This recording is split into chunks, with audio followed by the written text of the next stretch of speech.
I often start these interviews with a question about how the artist defines their work. And I think in your case, Angel, that's a particularly useful question. Useful, What's but your God, I art, don't know if I know the answer to it, but we'll see. what's your artistic statement? How do you describe yourself? Well, what it feels like to me isn't what other people would say or write. What it feels like to me is,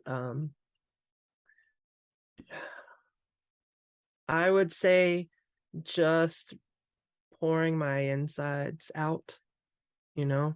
Like I don't go into anything with any like plan most of the time when it comes to composing. I just kind of start throwing paint at the canvas and seeing things take shape, and then I build off of those. And sometimes it comes off as an ambient piece, sometimes it's cyber grind, and then a lot of times my chord progressions can be kind of jazz fusiony. um and there's really no telling how it'll end up until I'm done. And do you surprise yourself? Does the end result ever has it ever struck you as wow, that was unexpected? I think that when that happens, it's usually like in the middle of composing. I'll build something and then I'll get this inkling, like, go off in a totally different direction here. And then when I start to build that, I'll go, wow, this was unexpected.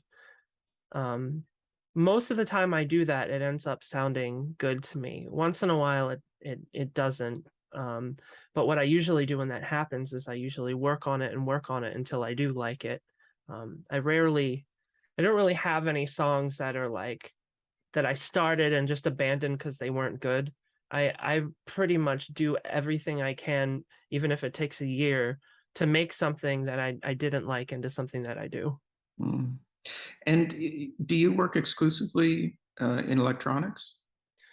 Well, I mean, I play guitar, bass, drums. I've been doing that for most of my life. I've only been working um, electronically, at least like with a computer, um, for the past maybe 10 to 12 years. Mm. But I'm 38, and when I was 3 or 4, I was playing a toy drum kit, and I've been playing live since my single digits, actually. So Wow. um, yeah, the electronic thing is new, but I think I bring a lot of my prior like guitar and drum skills and sense of melody and rhythm like into this music for sure. That is really interesting because it struck me, your work strikes me as um, very electronic in its compositional sense, lack of a better term. Hmm. Um, but there is a sense of listening to songs, as you noted a moment ago, that these are Yeah. not abstract pieces. These are, I think, these are songs that could really only come together in an electronic environment. Well, I think that there are a lot of tracks that I've produced, and they may be on albums that you haven't heard. There's a lot of different material. You can't even listen to 5 songs and really get a sense of everything. But there is, I mean, I have a lot of like completely abstract, void of any rhythm pieces on most of my albums. But you're partially right about it sounding like it all takes place in an electronic environment, because a lot of songs I do are that way. There are a lot of songs I do where I never pick up a guitar, or I never even play a synth or a keyboard. I'm just clicking little squares on the screen and processing audio files and stuff like that. So yes, sometimes, and then other times things are built from a part I play on my electronic kit, and then I pick up a bass and a guitar, and then it goes from there. So it's really all over the place. Where do you source your sounds from primarily?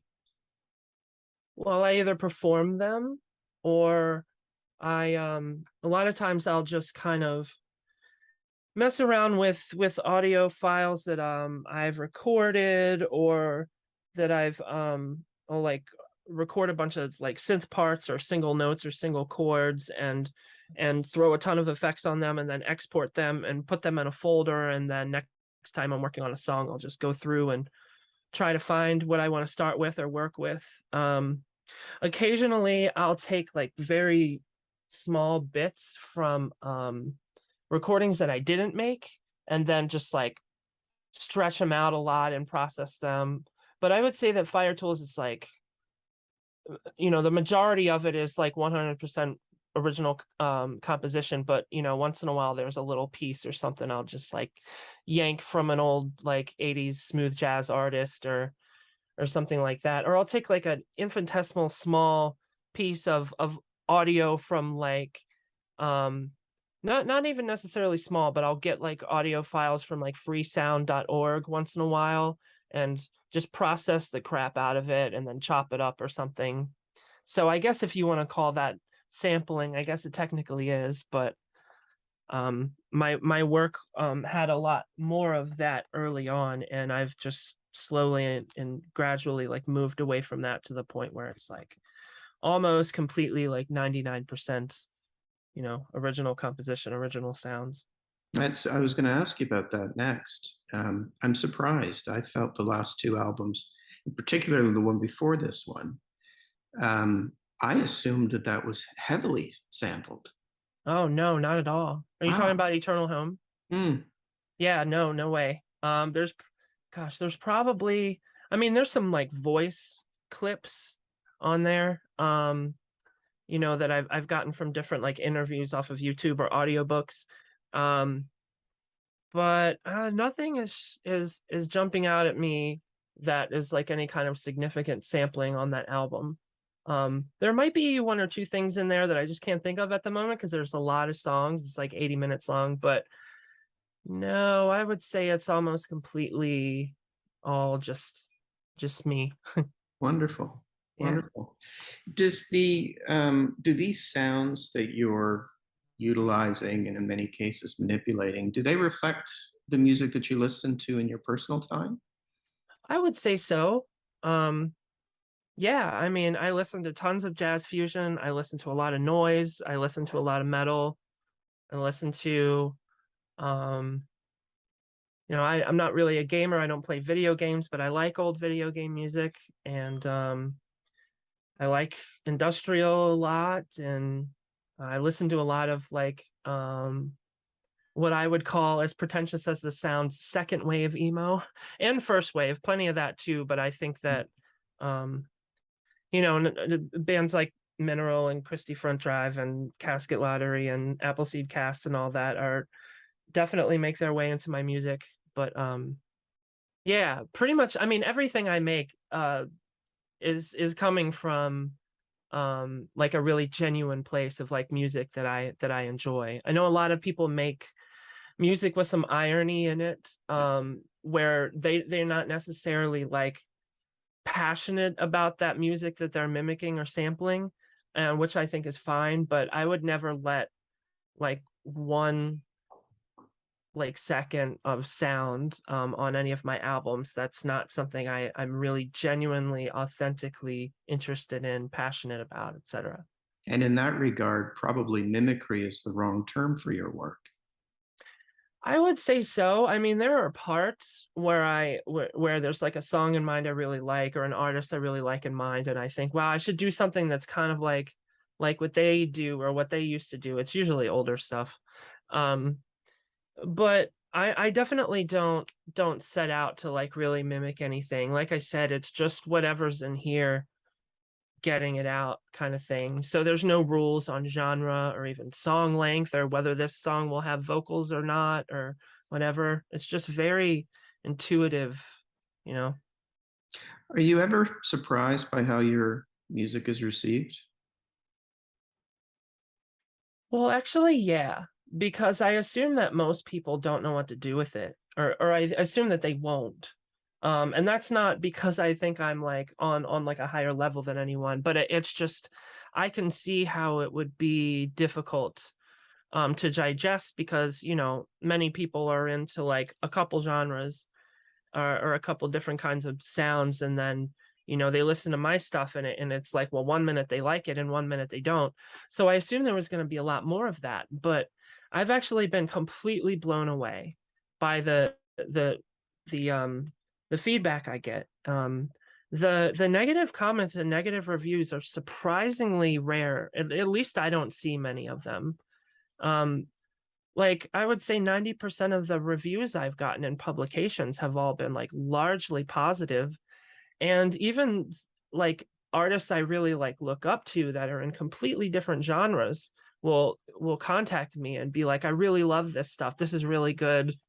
You know, like somebody from Death Cab for Cutie really likes my music. Uh, Max from Eve 6 and Brendan from Wheatus both have expressed interest in my music. I don't know if you know who Dame Funk is. He really likes my stuff. I'm just like, what?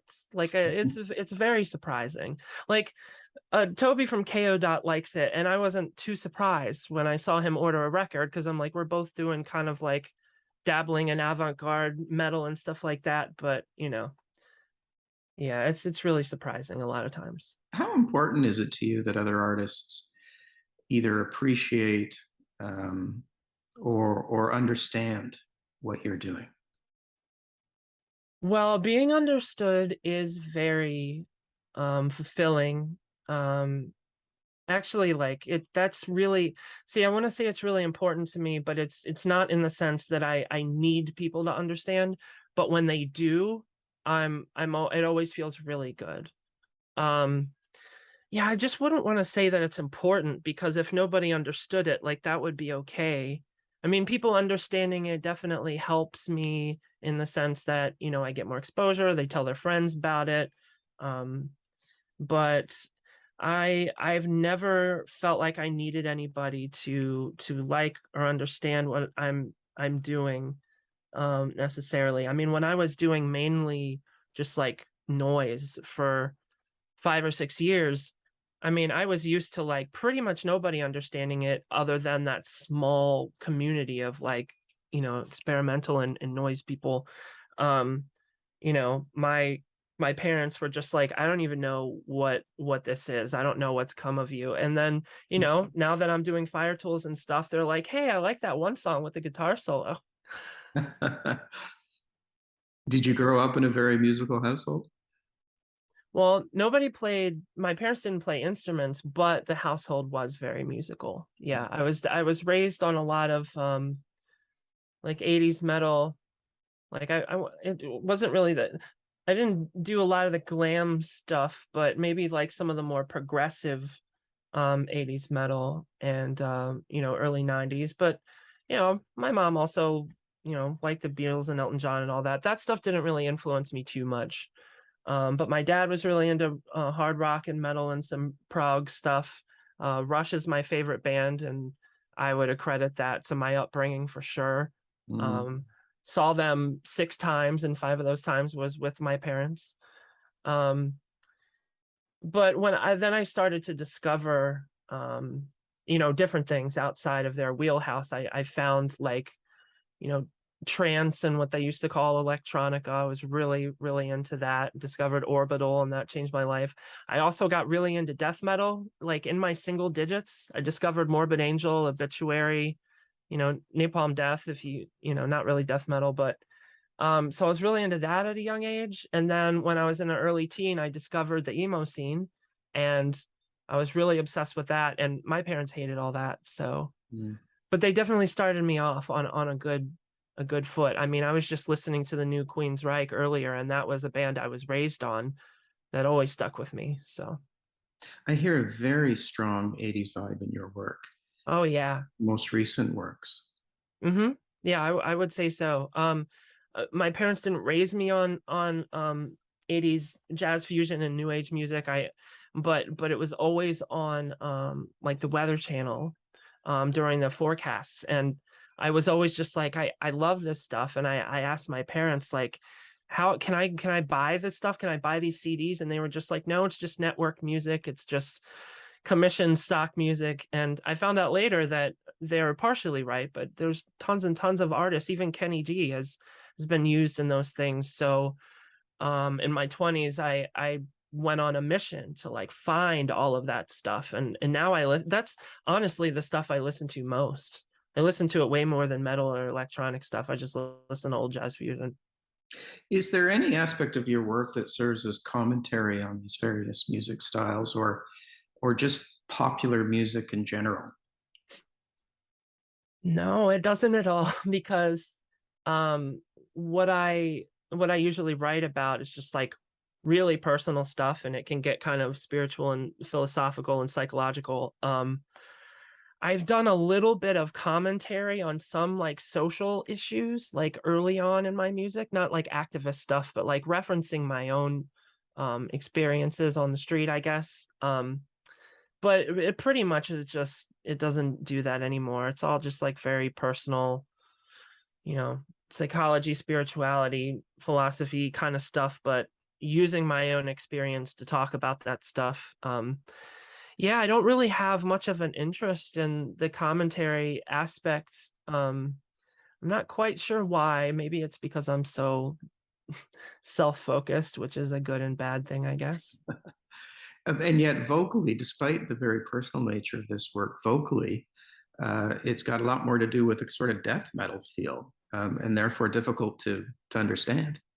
Yeah, I would say so. I mean, I think my most of my harsh vocals are a bit higher pitched, so I think it has like a little bit more of the vocals at least are sound a little bit more black metal to me, but I don't really listen to a lot of black metal. I'm mostly a death metal fan and deathcore, so um that's more of where my influence probably comes from as far as the vocal style goes. And although I do write about dark stuff, you know, if we're talking psychology wise, and personal experiences, I don't really mean to portray like anger and aggression when I'm like screaming, when there are blast beats.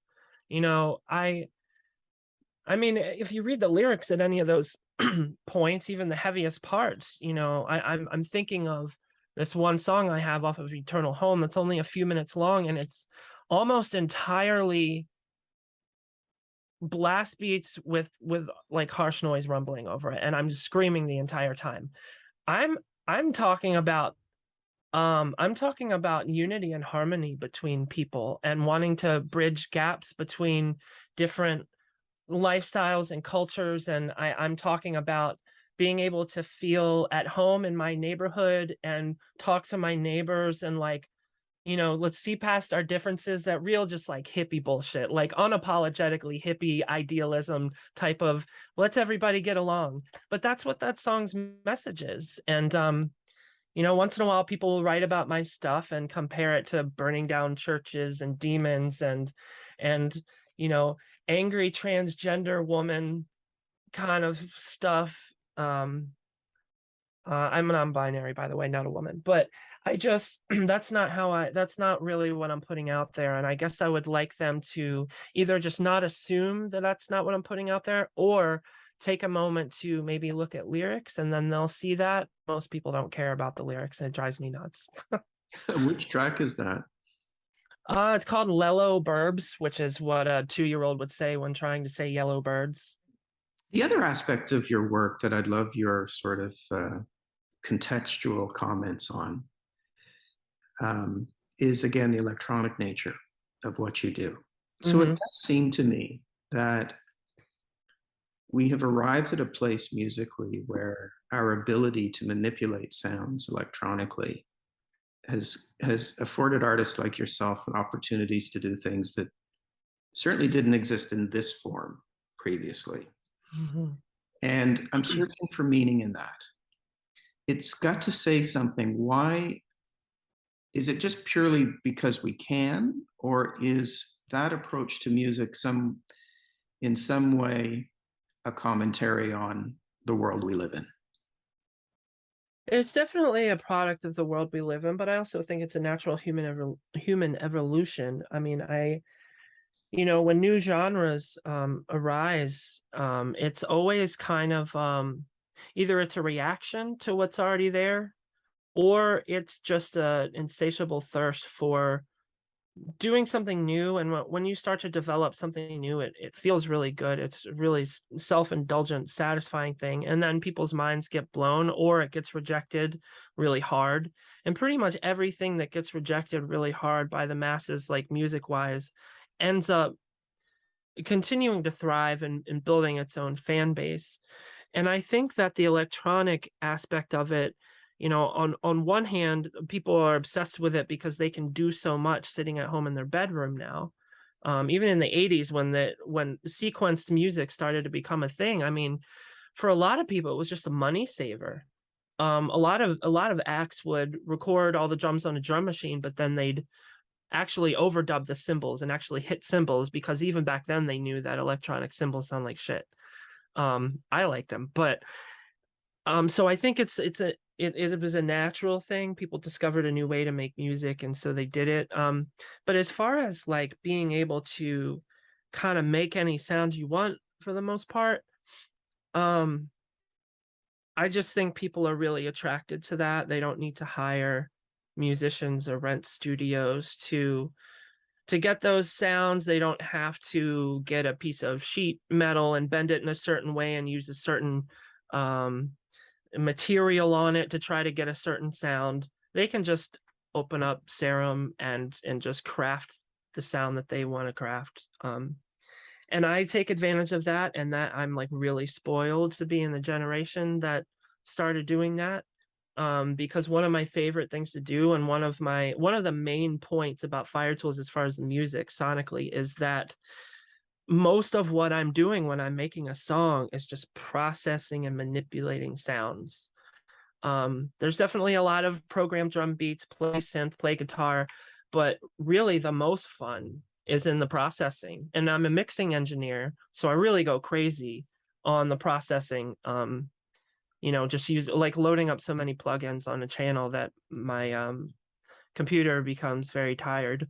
So yeah, I hope that answers your question. The sun is coming in and giving my face a weird paint job, so sorry about that.